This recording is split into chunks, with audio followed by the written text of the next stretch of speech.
he told him to remember what he had been taught. And he said, in doing so, not only will they be blessed, but you will be blessed as well. God will reward you as well. And so I just want to encourage us today in the second Timothy, 2 Timothy chapter 4. We studied 1 Timothy this week, but we're going to 2 Timothy chapter 4. If you don't mind, like you would stand for the national anthem or anything of that sort, I'm going to ask you to stand for the word of God, because we give reverence to God for who he is. 2 Timothy chapter 4. I'm going to start at verse 1 for your reading. And I don't know where I'm going to stop yet, but we're going to start at verse 1. 2 Timothy 4th chapter, and it reads as follows. I charge you in the presence of God and of Christ Jesus, who is to judge the living and the dead. And by his appearing and his kingdom, preach the word. Be ready in season and out of season. Reprove, rebuke, and exhort with complete patience and teaching. For the time is coming when people will not endure sound teaching, but having itching ears, they will accumulate for themselves teachers to suit their own passion, and will turn away from listening to the truth and wander off into myths. As for you, this is Paul speaking to Timothy, always be sober-minded, endure suffering, do the work of an evangelist, fulfill your ministry. For I am already being poured out as a drink offering, and the time of my departure has come. Then verse 7 says, I have fought the good fight. I have finished the race. I have kept the faith. May God bless the reading, the hearing, and also the doers of his word. And for a thought today, I'm going to be speaking from the 7th verse of Timothy. 2 Timothy 4 and 7, and it says, I have fought the good fight. I have finished my course. I have kept the faith. And if you need a subject this morning, today, I would want to encourage us to keep the faith. Keep the faith. Fight the good fight. Finish your course and keep the faith. Reading the verses prior to this verse, we find that Paul is admonishing Timothy how to run his Christian race. After he charges him before God in chapter 4, verse 1, he then goes on to warn him of what type of issues. And how many of us know in this race issues do come up? He says that issues will arise, and you will deal with them during your ministry. And in dealing with people and teachers, issues will arise. Paul quantifies his ending by informing Timothy that his time is short. And then he comes to verse 7. Paul is giving Timothy some advice on how to be victorious in his faith and ministry for God. Paul is telling Timothy that my time has ran its course, and that I have done all that God has asked me to do. And now that you will be standing, he's telling him to fight the good fight. So he gives 3 pieces of advice. And number 1, he's telling Timothy to fight the good fight. Prize are based on two fighting for the prize belt. But let's say, for instance, both men fighting are Christians.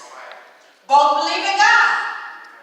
Both trust in God, and both are believing God for the win. There's only one problem. All fights has a winner and a loser. So Paul is saying fights are won and they're lost. But loss in the greater spiritual sense does not mean defeat. So he tells Timothy to fight the good fight.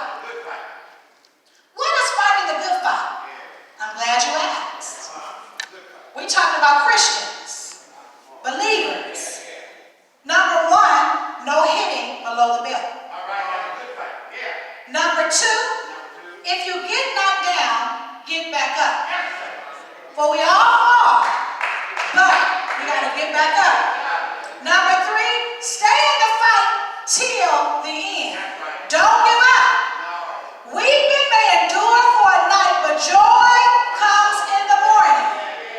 We may get weary in well doing, but in due season we shall reap if we faint not. 4, remember the winner may take home the belt, but the loser in the prize fight also gets paid too. So Paul goes on to say in verse 8, henceforth there is a crown laid up for me, a crown of righteousness. So as long as you fight a good, clean, honest fight, you still will receive a reward. So fight a good fight, winning and losing. Want to encourage you today, is just a part of life. There was a singer once who released a song back in 1983. And the singer was Anita Baker. And she had a song entitled Sometimes. And just to give you a little clips of her song, in the song she says, everybody wants to be a winner. She said, and take their place at the top. Everyone wants their name in lights. For the good times, they never stop. Then she went on to say, sometimes the bad luck will creep up and catch you by surprise. She says, your mind's confused. You feel misused. You've got to leave those troubles behind. Then she says, sometimes you win, sometimes you lose. Sometimes you want to cry, and sometimes you even play a fool. But then she encourages us and she says, hold on a little longer. Try and be a little stronger. And you can win. You can win. And everything is going to be yours. Then she says that sometimes the bad luck will creep up and catch you. But we already know that the victory is already ours. We know that the victory is ours because in 1 Corinthians 15 and 57, it says, but thanks be to God, which giveth us the victory through our Lord Jesus Christ. You remember Job's story, don't you? Job lost it all. His friends told him to curse God. His wife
that I watched a few years ago.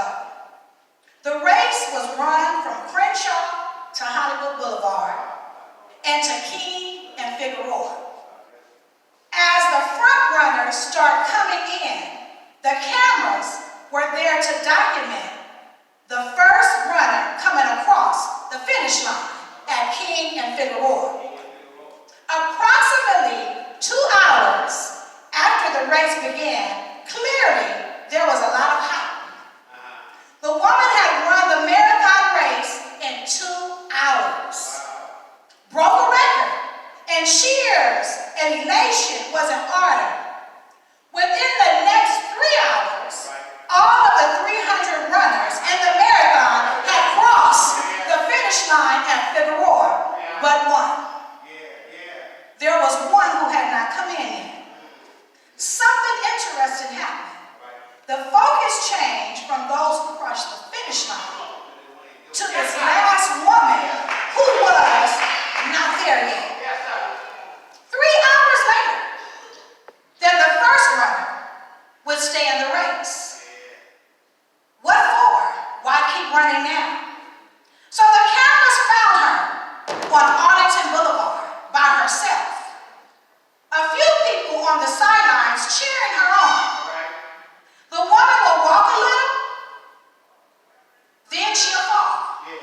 She'll crawl, and then she'll get back up. When asked why she didn't stop, the race was over. Over 300 had come in already. She explained, never stopping. The marathon race was not about who got there first, but about crossing the finish line. The camera stayed at the finish line for 12 hours. At 12 o'clock that night, she finally made it to the finish line. She could barely walk. She almost crawled across the finish line, but she finished the race. There's a race we must finish. For all the battlefield for my Lord, and I will not give up. Ecclesiastes 9:11 says, the race is not won to the swift nor the battle to the strong, but to the one who endured to the end. And DJ Khaled says, all I do is win. No matter what, all I do is win. With Jesus, we win. No matter what, the victory already belongs to us. It doesn't matter what the beginning looks like. It doesn't matter what the middle looks like. All we know is that we have victory and we're finished to the end. And point number 3, we have to keep the faith. And I'm going to park right here when we talk about keeping the faith. Keeping the faith. Some of us have been raised in the church. Some of us have been into Bible study, BTU, Sunday school. You remember BTU? You remember Sunday school? Do you remember Bible study? We have been taught the Word of God. And not only in the church, but even in our homes. Our mothers have told us who God is. Our mothers have told us, our fathers have told us that there's nobody like Jesus. And that you can trust Jesus. But we have to keep the faith. And our faith is simply our belief. What have we been taught? What has God given us that can't no man change? This joy that I have, the world didn't give it to me and the world can't take it away. Out of many things to keep up with, keeping our faith is the hardest. Keeping our faith is hard. It's not easy. Faith is challenged more than any other Christian element. If we have drinking, drugs, sex, partying, whatever it is, these issues we can kind of get a grip on. There's therapy, there's counseling, there's substance abuse houses, there's all kind of things to help us kind of get these under control. Help us overcome with success, and in most cases, through the power of God. But never to return and pick up those sins again. We can clean up. We know how to keep these things in check because we don't go to the same places we used to go. We don't do the things we used to do, and we don't say the things we used to say. So some of these sins, we can kind of keep them in check. And even through challenges come against us in those areas, but we still can keep a grip. There's a sponsor we can call. There may be a family member we can call. We can even drive to somebody's house and say, help me. These challenges, we can help keep clean, sober, drug-free, and on, whatever it is, we can kind of get them under subjection. But the woes, temptations, trials, tribulations of life constantly challenge our faith. We show up at the church house, somebody didn't speak to us. We show up, somebody just walked over us. Somebody said something we didn't like. We go to work. We're not greeted the way we think we should be greeted. We turn around and go home. I'm sick. Whatever it is, all these children acting up, divorces, relationships, family members, whatever it may be. Paul admonishes Timothy to keep the faith under all circumstances, no matter what it may be, no matter what may come up, keep the faith. Because once faith is torn, once it's down, once it's removed and disregarded, our lives become what? They become unchangeable, unmanageable when we lose our faith. Keeping the faith is a priority of a Christian. Keeping the faith is a priority of us. It's impossible. Without faith, it's impossible to please God. Without faith, it is impossible to please God. Living right is necessary. Living right is significant for our good. Reading the word, fellowship in the church, loving your neighbor, loving God are extremely important. But keeping the faith makes it possible to honor all of these things. That's why the devil challenges us in that, because it can get us to become doubtful, unfaithful, and anxious. He can rule over our emotions that veer us off of God's plan. But the Bible says, in everything, be thankful, anxious for nothing but by prayer and supplication, make your requests known unto God. So whatever it is, take it to the Lord in prayer. When your husband not acting right, take it to the Lord in prayer. When your children won't talk back, be rude and disrespected, take it to the Lord in prayer.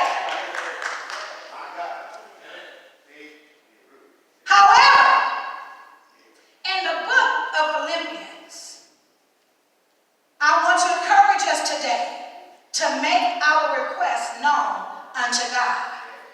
We can seek Him morning, noon, or night. In the midnight hour, when we can't call our sister or our brother, we can call on God. Early in the morning, when no one is to be reached, when you wait on that text to come back, we can call on God.